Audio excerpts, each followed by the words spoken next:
बघ ते वड्याचा पुढचा रस्ता आहे ना बघ, ते पांढऱ्या नायराच्या बाजूनेच गेले पुढं, पण ते कच्च्या रस्त्याने चाललंय.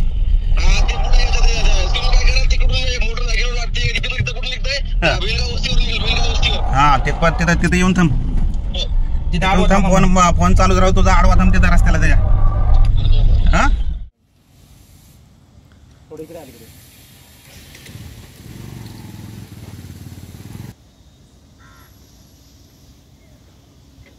खाली द्यायचं, खाली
एक एप्रिल 2025 पासून आतापर्यंत 32 वाहनावरती कारवाई केलेली आहे.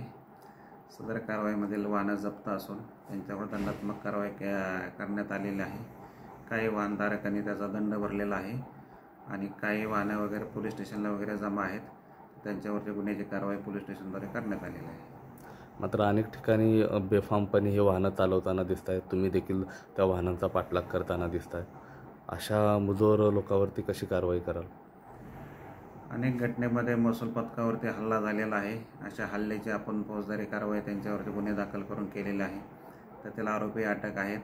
त्यांचे वाहनही पोलीस स्थानकाद्वारे जप्त करण्यात आलेले आहे पोलीस स्टेशनद्वारे. वाळूपट्ट्यामध्ये जर वाळूचे अवैध जर उत्खनन चालू असेल तर त्यांनी माझ्याकडे तक्रार करावी. आमचं पथक सदर जागेवर जाऊन योग्य ती कारवाई त्यांच्यावरती करून पुढे दंडात्मक कारवाईची तरतूद आम्ही करू.